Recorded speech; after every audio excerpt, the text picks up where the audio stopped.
اعوذ باللہ من الشیطان الرجیم بسم اللہ الرحمن الرحیم۔ السلام علیکم محترم ناظرین، امید کرتی ہوں آپ سب خیریت سے ہوں گے۔ Welcome to Maria Islamic world.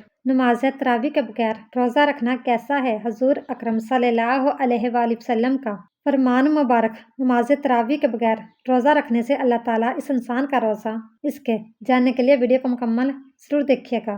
تراویح ترویحہ کی جمع ہے اور ترویحہ راحت سے لیا گیا ہے، یعنی ایک دفعہ آرام کرنا، 2 رکعتوں کے بعد ایک دفعہ سلام پھیرنا، اور رمضان کی راتوں میں باجماعت نماز کو تراویح کہا جاتا ہے۔ صحابہ کرام رضی اللہ تعالیٰ عنہ ہر 2 سلاموں کے بعد 4 رکعت نماز کے بعد کچھ آرام کرتے تھے۔ خود تراویح کا صیغہ بتلا رہا ہے کہ تراویح کی رکعت 8 سے یقیناً زائد ہیں، تب ہی تو آرام کا تصور اس صیغے سے ملتا ہے۔ نماز تراویح مردوں اور عورتوں کے لیے 20 رکعت سنت موقدہ ہے، اور مردوں کے لیے یہ مسنون ہے کہ مسجد میں باجماعت صلاۃ تراویح ادا کریں، البتہ خواتین گھر میں تراویح کی نماز ادا کریں۔ حضرت عائشہ رضی اللہ تعالیٰ عنہا فرماتی ہیں کہ رسول اللہ صلی اللہ علیہ وآلہ وسلم نے رمضان کی ایک رات مسجد میں نماز تراویح پڑھی، لوگوں نے بھی آپ صلی اللہ علیہ وآلہ وسلم کے ساتھ نماز پڑھی۔ پھر دوسری رات کی نماز میں شرکا زیادہ ہو گئے، تیسری یا چوتھی رات آپ صلی اللہ علیہ وآلہ وسلم نماز تراویح کے لیے مسجد تشریف نہ لائے اور صبح فرمایا، میں نے تمہارا شوق دیکھ لیا اور میں اسی ڈر سے نہیں آیا کہ کہیں یہ نماز تم پر رمضان میں فرض نہ کر دی جائے۔ حضرت ابو ہریرہ رضی اللہ تعالیٰ عنہ فرماتے ہیں کہ رسول اکرم صلی اللہ علیہ وآلہ وسلم قیام رمضان کی ترغیب دیتے۔ آپ صلی اللہ علیہ وآلہ وسلم فرماتے، جو شخص رمضان کی راتوں میں نماز تراویح پڑھے اور ایمان کے دوسرے تقاضوں کو بھی پورا کرے اور ثواب کی نیت سے یہ عمل کرے تو اللہ تعالیٰ اس کے سابقہ گناہ معاف کر دیں گے۔ نبی اکرم صلی اللہ علیہ وآلہ وسلم کی وفات تک یہی عمل جاری رہا۔ دور صدیقی رضی اللہ تعالیٰ عنہ اور ابتدائے عہد فاروقی رضی اللہ تعالیٰ عنہ میں بھی یہی عمل جاری رہا۔ امام ابن تمیمہ رحمۃ اللہ علیہ فرماتے ہیں، جس شخص کا یہ خیال ہو کہ نبی اکرم صلی اللہ علیہ وآلہ وسلم نے تراویح کی کوئی تعداد مقرر کی ہے جس میں کمی بیشی نہیں ہو سکتی تو وہ غلطی پر ہے۔ حضرت ابو بکر صدیق رضی اللہ تعالیٰ عنہ اور حضرت عمر فاروق رضی اللہ تعالیٰ عنہ کے ادوار میں نماز تراویح کا طریقہ کار عہد نبوی صلی اللہ علیہ وآلہ وسلم کی طرح تھا۔ 20 رکعت کی تعداد حضرت عمر فاروق رضی اللہ تعالیٰ عنہ کے دور خلافت میں مقرر ہوئی۔ اس مبارک دور میں حسب ذیل صورتحال تھی: نمبر 1 پورا رمضان تراویح پڑھنا، نمبر 2 تراویح کا مستقل یا باجماعت پڑھنا، نمبر 3 20 رکعت تراویح پڑھنا، نمبر 4 رمضان میں وتر باجماعت پڑھنا۔ امام مالک رحمۃ اللہ علیہ نے لکھا ہے کہ حضرت عبد الرحمن رضی اللہ تعالیٰ عنہ قاری فرماتے ہیں کہ میں نے حضرت عمر فاروق رضی اللہ تعالیٰ عنہ کے ہمراہ رمضان میں مسجد میں گیا تو دیکھا کہ لوگ مختلف گروپوں میں علیحدہ علیحدہ نماز تراویح پڑھ رہے ہیں، کوئی تو اکیلا پڑھ رہا ہے اور کسی کے ساتھ کچھ اور لوگ شریک ہیں۔ اس پر حضرت فاروق رضی اللہ تعالیٰ عنہ نے فرمایا، میرا خیال ہے کہ اگر ان سب کو ایک امام کی اقتداء میں جمع کر دیا جائے تو بہت اچھا ہے، اور سب کو حضرت ابی بن کعب کی اقتداء میں جمع کر دیا گیا۔ حضرت عبد الرحمن رضی اللہ تعالیٰ عنہ فرماتے ہیں کہ پھر جب ہم دوسرے دن نکلے اور دیکھا کہ سب لوگ ایک ہی امام کی اقتداء میں نماز تراویح ادا کر رہے ہیں تو حضرت عمر فاروق رضی اللہ تعالیٰ عنہ نے فرمایا، یہ بڑا اچھا طریقہ ہے، اور مزید فرمایا کہ ابھی تم رات کے جس آخری حصے میں سو جاتے ہو وہ اس وقت سے بھی بہتر ہے جس کو تم نماز میں کھڑے ہو کر گزارتے ہو۔ آپ کا مقصد اس سارے حصے کی اہمیت بتلانا تھا، اور رات کا ابتدائی حصہ تو لوگ پہلے ہی نماز میں گزارتے تھے۔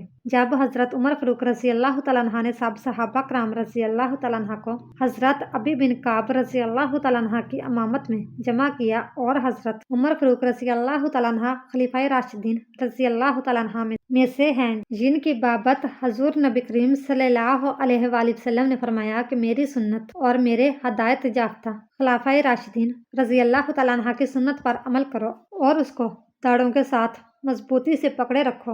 امام ابن تمیمہ رحمۃ اللہ علیہ فرماتے ہیں کہ حضور صلی اللہ علیہ وآلہ وسلم نے داڑھوں کا ذکر اس لیے کیا کہ داڑھوں کی گرفت مضبوط ہوتی ہے۔ الغرض حضرت عمر فاروق رضی اللہ تعالیٰ عنہ کا یہ اقدام عین سنت ہے۔ حضرت عثمان غنی رضی اللہ تعالیٰ عنہ کے عہد مبارک میں بھی 20 تراویح پڑھائی جاتی رہی ہیں۔ حضرت صاحب رضی اللہ تعالیٰ عنہ بن یزید فرماتے ہیں कि हज़रत उमर फ़ारूक रज़ी अल्लाह तआला अन्हा के दौरे खिलाफत में सहाबा कराम रज़ी अल्लाह तआला अन्हा 20 रकात पढ़ते थे और 100 से ज़ायद आयात वाली सूरतें पढ़ते थे। और हज़रत उस्मान गनी रज़ी अल्लाह तआला अन्हा के दौर में तो बाज़ लोग शिद्दत क़याम की वजह से लाठियों का सहारा लिया करते थे।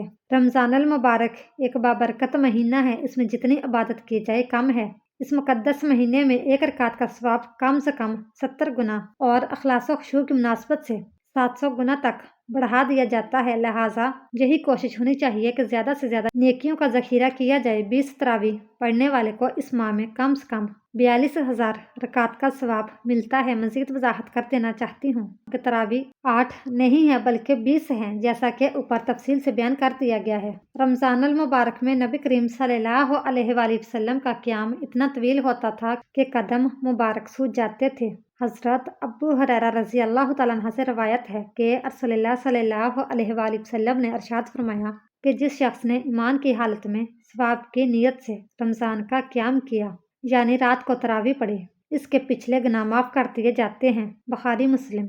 रमज़ान का तल्लुक़ कुरान से ऐसा ही है जैसे जिस्म से रूह का है, यानी रमज़ान की रूह कुरान है। रमज़ान का महीना कुरान को पढ़ने और समझने का है। इस महीने में ख़ुसूसियत से कुरान की तिलावत की जाती है। रातों में तरावी की सूरत में कुरान को अदब के साथ पढ़ा और सुना जाता है। जो महीना इस मकसद के लिए ख़ास है कि इसमें अल्लाह ताला की सबसे बड़ी नेमत का सबसे ज़्यादा तज़किरा किया जाए। नज़ुल कुरान के महीने में कुरान को पढ़ते और सुनते हुए आदमी को वो लम्हा याद आ जाता है जबकि आसमान और ज़मीन के दरमियान नूरानी राब्ता कायम हुआ और उसको याद करके बंदा पुकार उठता है, ऐ मौला तू मेरे सीने को भी अपनी तजल्लियात से रोशन कर दे। क़याम रमज़ान यानी तरावी का बुनियादी मकसद भी यही है।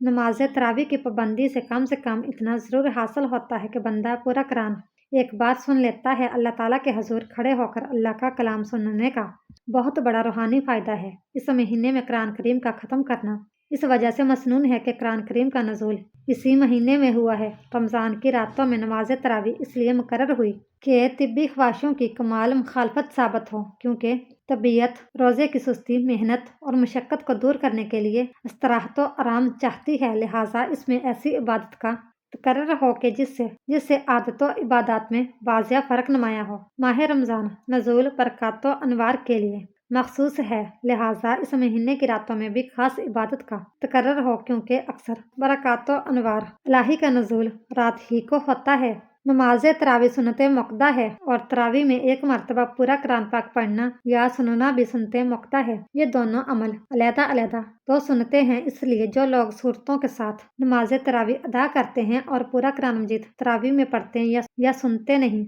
वो तरावी की सुन्नत तो अदा करते हैं, लेकिन तरावी में पूरा कुरान मजीद पढ़ने या सुनने की सुन्नत उनके ज़िम्मे बाकी रहती है। इसी तरह जो लोग चंद रातों में कुरान पाक पूरा सुनकर तरावी छोड़ देते हैं, उनके ज़िम्मे तरावी की सुन्नत बाकी रहती है। यहाँ से मालूम हुआ कि कुरान मजीद के ख़त्म हो जाने के बाद अक्सर लोग तरावी के अदा करने में जो सुस्ती करने लगते हैं, ये भी इनकी गलती है। ख़त्म कुरान मजीद के बाद भी रमज़ानुल मुबारक की तमाम रातों में ईद उल फितर के चाँद देखने तक तरावी का पढ़ना सुन्नत है। एक हदीस मुबारक में तो यहाँ तक अल्लाह के महबूब सल्लल्लाहु अलैहि वसल्लम ने उम्मत को खुशखबरी दी कि जो शख्स ईमान के साथ और सवाब के इत्काद से रमज़ान का रोज़ा रखे और रमज़ान की शब बेदारी करे यानी तरावी पढ़े, तो वो अपने गुनाहों से इस दिन की तरह निकल जाएगा जिस दिन उसको उसकी माँ ने जना था। इन तमाम फजीलतों का इल्म होने के बाद तो हर मुसलमान को ज़ौक़ व शौक़ से तरावी को पूरे एहतमाम से अदा करना चाहिए, ताकि रमज़ानुल मुबारक की बरकतों से सरफराज हो सके, उसकी मग़फ़िरत हो और अल्लाह ताला की रहमतों से नवाजा जाए। तरावी की नमाज मर्दों और औरतों दोनों के लिए सुन्नत मुक़द्दा है